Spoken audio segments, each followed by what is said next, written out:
Eux, ils marchent par la foi et non par la vue. Mais moi, je vous conseille vivement de marcher par la connaissance scientifique et historique, notamment celle de nos ancêtres kémites, par les cinq sens et par l'intelligence. À vous, à Pierre.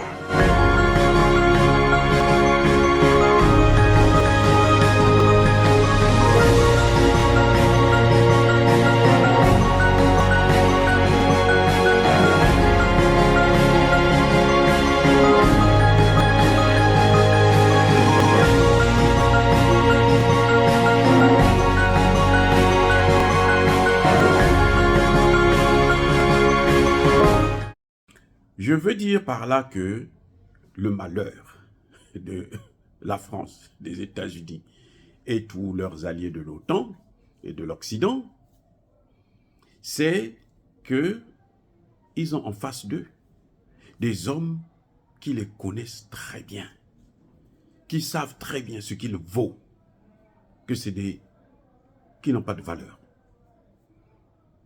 Vous savez, si les Américains connaissaient la honte, ils n'auraient jamais demandé à Touadéra de repartir au Centrafrique. Parce qu'ils ont eu 60 et quelques, 62 ans, 63 ans. Vous voyez, à gouverner ces pays. Ils n'ont jamais pu, ils n'ont rien fait. Et maintenant, ils disent, nous, on vient vous aider. Mais comme Touadéra, bon, lui, il est un mendiant, il faut dire ainsi, ben, il tombe dans le piège. Et si les Américains étaient sérieux, ils ne devaient pas rester au Niger. Ils devaient se dire que, oh, bon, les gens là ont compris. Mais comme vous savez, c'est des gens qui, je pense, qu'ils doivent se droguer quand ils viennent négocier tout. Parce que des gens normaux, ils peuvent pas. Ils peuvent plus rester au Mali, au Burkina, ou même faire des propos. Ils ne devraient même pas avoir d'ambassade dans ces pays. Parce qu'ils ont fait trop de mal. Ils ont commis trop de crimes dans le Sahel. Trop en Afrique. Ils ont passé tout leur temps à détruire l'Afrique, à dévorer l'Afrique, à déchirer l'Afrique. Et maintenant, ils tombent sur des gens qui les connaissent. Et c'est là où, moi je me dis, nous avions eu des descendants de valeur. Nos ancêtres, là, quand ils se font connaître, comme on le voit, les Français, les Américains et autres, on connaît leurs secrets, les Européens, ils devaient même se suicider. Nos ancêtres, ils n'aimaient jamais, ils ne toléraient. Il y avait une des choses qu'ils n'acceptaient pas, c'était la honte. Ils avaient la dignité. Quand ils ont fait quelque chose de très mauvais comme ça, là, surtout où il y a des morts en masse, quand ils sont à le visage découvert, ils ne résistent pas. Mais eux, voilà, ils sont là. Nous, on va vous donner de l'argent. Ils savent que nous, on sait qu'ils mentent. Oui, il y a quelques, les piètres présidents que nous avons, et Premier ministre, gouvernement tordu, les gens de peu de valeur. Ces gens-là, bon, ça peut passer, mais avec des gens qui vous connaissent. Assimi Goïta a prouvé, Tchani, Traoré a montré que nous, on vous connaît. On achète des armes, on vous donne l'argent, vous prenez notre argent que nous trouvons avec beaucoup de difficultés. Puisque même le CFA, là, vous prenez nos devises. Donc, le peu que nous pouvons avoir là et tout, on vous donne ça, vous prenez ça et vous ne nous donnez pas le produit. Expressement. Ou quand vous donnez le produit, c'est un produit qui est périmé, qu'on ne peut pas consommer, impropre à la consommation. Vous voyez, c'est des criminels. Et c'est des gens comme ça, en principe, on ne devait pas négocier avec eux. Mais eux, ils forcent quand même. Ils disent, non, on doit venir. Nous, et ils accusent quelqu'un d'autre qui ne nous a jamais fait du mal. Il faut être né avant la honte. Mais, parce que c'est incroyable. C'est incroyable. Bref, bien aimés frères et sœurs, c'est ça la particularité, le point commun entre ces trois-là. C'est pour ça qu'ils sont condamnés à rester ensemble, à travailler ensemble et à aller ensemble. Mais il faut qu'ils aillent maintenant un peu plus rapidement, surtout en ce qui concerne la monnaie. Oh, dire cela, c'est inciter à la haine ou à la violence. Non. Yaba, colère, veille, mais encore une fois de plus, bien aimés frères et sœurs, je persiste et je signe. Soyez bénis, soyez abondamment bénis par le Dieu de Kémit et par nos ancêtres angélisés. Mais que tous ceux qui persécutent le continent africain le pillent et le déstabilisent, qu'ils soient noirs, blancs, chinois, arabes, juifs, indiens ou qui qu'ils soient punis, maudits, foudroyés, neutralisés, écrasés, effacés par le Dieu de Kémit et par nos ancêtres angélisés. Vive l'Afrique éternelle, j'ai dit et j'assume. Otep à tous, bienvenue sur la chaîne des panafricanistes par essence, par conviction et par excellence. Celle des citoyens kémites par nécessité et obligation de combat. Nous sommes une chaîne qui n'est guidée que par nos ancêtres et rien que par les ancêtres qui appartiennent à l'égrégore du monde noir. Par conséquent, nous ne croyons en aucun Dieu venu de l'étranger. Toutefois, cette vidéo n'est aucunement destinée à inciter à la haine ou à la violence, car nous menons un combat qui est d'abord et avant tout spirituel, intellectuel et démocratique. Ensuite, il est politique, géopolitique et géostratégique. Contre l'impérialisme, le colonialisme, le néocolonialisme et l'endocolonat, qui sont tous qualifiés de crimes contre l'humanité. Nous menons ce combat sur la base du principe fondamental que nous avons hérité de nos ancêtres kémites, qui est celui de la Mahat, c'est-à-dire solidarité, vérité et justice. Vous êtes donc en droit de connaître la vérité et nous avons l'obligation de vous dire la vérité, rien que la vérité, afin que justice soit rendue au continent africain. Et ça, c'est notre modeste contribution dans cette noble lutte en faveur de la souveraineté, la dignité, la solidarité et l'unité africaine. C'est exactement ça que nous appelons le panafricanisme. Bien-aimés frères et sœurs, quelle a été l'erreur des gouvernements maliens, burkinabés, nigériens? Pas ceux qui sont là au pouvoir, leurs prédécesseurs. En fait, ces trois hommes ont un point commun. Ils ont, si vous voulez, peut-être pas le même parcours, mais la même expérience. Cette expérience leur a été donnée par les précédents gouvernements. Ils ont eu, dans leur parcours, tous les trois, à connaître ce qu'on appelle la haute et la très haute trahison. La manipulation des populations africaines et la destruction de nos États. Ils ont touché ça du doigt, ils l'ont expérimenté et ils étaient des acteurs principaux dans cette affaire. Les trois, Tchani, Assimi Goïta et Traoré, ils ont connu ça. C'est pour ça qu'ils s'entendent bien. Ils ne peuvent que s'entendre parce que ils sont passés par la même expérience. Ils connaissent bien ce que c'est que la trahison d'un État. Comment un autre État peut amener un État à perdre sa souveraineté et à être détruit. Leurs positions, ce sont des positions, j'allais dire radicales.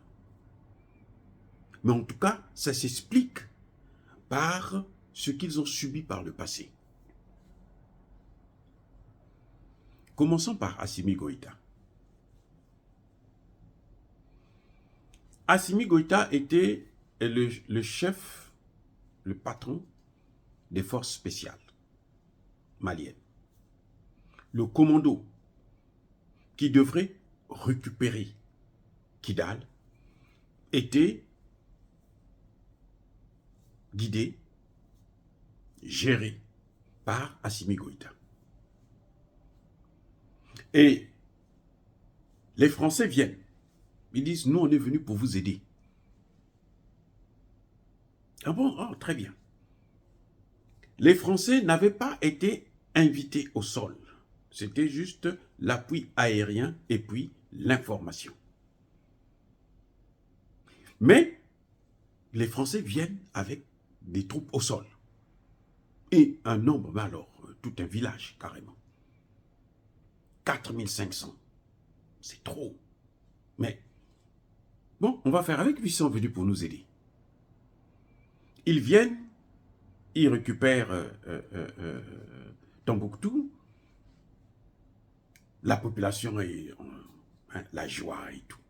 Les militaires se disent que bon, mais nous sommes là, en fait. Nous avons des partenaires qui vont nous aider. Alors, ils reprennent les forces. Maintenant, les militaires maliens maintenant décident d'aller puisqu'ils ont maintenant des partenaires. Ils ont l'information, ils ont l'appui aérien, ils doivent rentrer dans Kidal maintenant. Quand ils arrivent à Néfis, qu'est-ce qui se passe? Les Français pointent les armes sur les soldats maliens. Oh! Les Maliens se disent, mais qu'est-ce qui se passe? Mais ces gens-là, ils sont venus pour nous aider. Maintenant que nous, on est proche de les prendre là, ils nous disent, non, arrêtez-vous. Et si vous avancez encore un seul pas, nous, on tire sur vous. Et ils sont mieux équipés que nous. Mais ce sont nos sauveurs, non? Là, Assimi Goïta commence à comprendre que non. Mais en fait, ceux qui sont venus nous sauver là, ils ne sont pas là pour nous sauver, ils ont un autre schéma. Il comprend. Nous sommes tombés dans leur piège. Ça, c'est la trahison. Eh oui. Et après, on a vu que quand ils reculent, on a vu que, mais à Kidal, pour aller à Kidal, les autorités maliennes, pour aller à Kidal, doivent payer une rançon à l'armée française. Oh, comme ça. Mais ceux-là qui étaient venus pour nous sauver, maintenant, c'est eux qui occupent le terrain. Vous voyez? Assimi Goïta a connu la trahison. Il sait ce que c'est que la trahison. Maintenant, de l'autre côté, au sein de la mission des Nations Unies au Mali, vous avez un homme qui s'appelle Ibrahim Traoré, un militaire. Vous voyez, je vous amène à comprendre les points communs qu'ils ont. C'est pour ça d'ailleurs qu'ils s'entendent, parce qu'ils maîtrisent bien la question. Vous avez Ibrahim Traoré.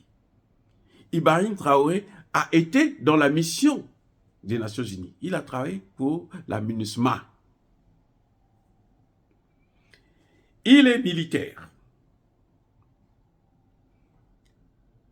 La mission des Nations Unies, quand elle parle avec les Maliens, elle dit une chose. Mais quand ils se retrouvent entre eux, les membres des Nations Unies, elle dit autre chose. Elle dit le contraire de ce qu'elle a dit aux militaires maliens, à la population malienne. Ibrahim Traoré se rend compte que immédiatement, quand tu es dans le système, ce n'est pas évident. Mais quand tu sors là, tu te rends compte, mais ou bien quand tu côtoies la population. Voilà, moi c'est comme ça que je comprenais les jeux qui se passaient au sein de la mission des Nations Unies, quand j'étais surtout en Haïti. C'est après quand tu parles avec les autorités, ils te disent, mais les autres sont venus, ils ont dit ceci, mais toi tu es en train de nous dire cela, mais c'est là que tu comprends, il y a un double langage. Ou bien quand tu parles avec les autorités, ils te donnent des informations, et quand tu es là-bas, on te donne d'autres informations. Tu essaies de faire la relation. Si tu es là pour l'argent, bon, tu fais comme si rien n'était. Mais si tu n'es pas là pour l'argent, tu essaies de voir comment tu peux faire pour essayer de corriger, améliorer, pour faire que ça ne puisse pas. Et ce n'est pas toujours facile. Donc, Ibrahim Traoré a compris qu'on est en train de jouer avec les Maliens. Quand il revient chez lui, il voit qu'il y a l'armée française qui est là. Mais ils n'ont pas d'armes, ils n'ont rien. Oh. Mais ceux-là qui sont venus là pour nous aider, ils nous donnent rien pour combattre. Mais à quoi ils servent? Et quand ils vont sur le terrain, ils se font canarder. Même eux, ils ont eu la chance parce que ils pouvaient mourir. Beaucoup de leurs collègues sont morts. Ibrahim aussi a connu quoi? La trahison. Alors, maintenant venons au troisième, le général Tchiani. Lui, il est le chef de la garde présidentielle. Les Français ne peuvent pas le mentir. Même les Américains ne peuvent pas mentir Tchiani. Ils ne jouent pas avec Tchiani. Parce qu'ils savent, Tchiani connaît tout. Il est le président de la garde présidentielle. Il est le patron, le directeur de la garde présidentielle. Le commandant de la garde présidentielle. Donc, tous les déplacements du président, c'est lui qui les organise pour assurer sa sécurité. Il sait qui il va rencontrer, qui il ne va pas rencontrer.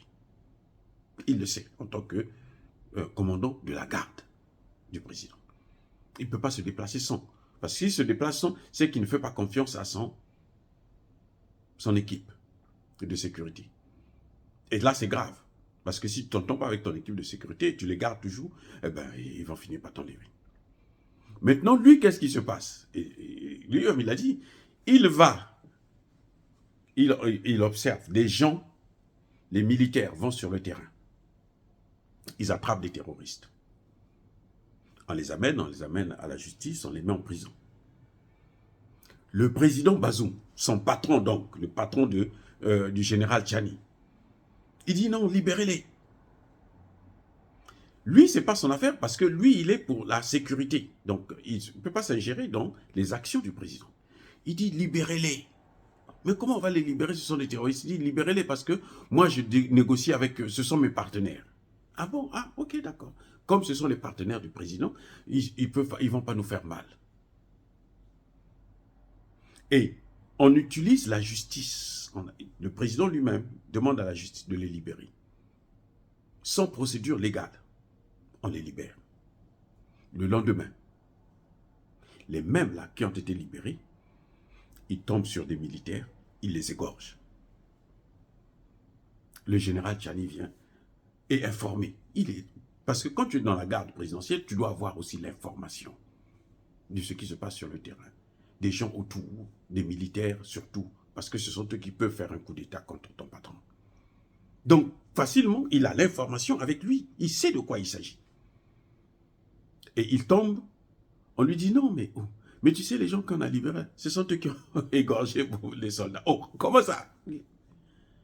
Il va voir son patron et dit, mais patron, tu sais que les gens que tu as demandé là, tes partenaires là, avec lesquels tu négocies là, on les a libérés là, ils ont tué nos collègues.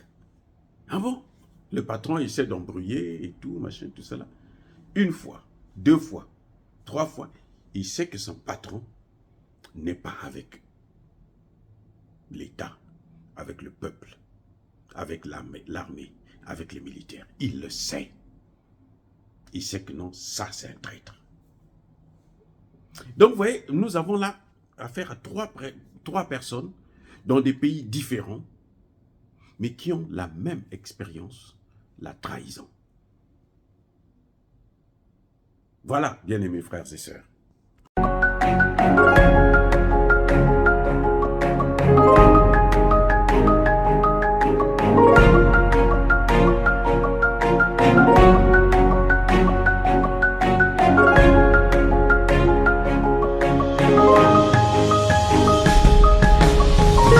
Bien-aimés frères et sœurs, vous connaîtrez la vérité et la vérité vous affranchira. Ça, c'est pas moi qui le dis, c'est la Bible qui le dit.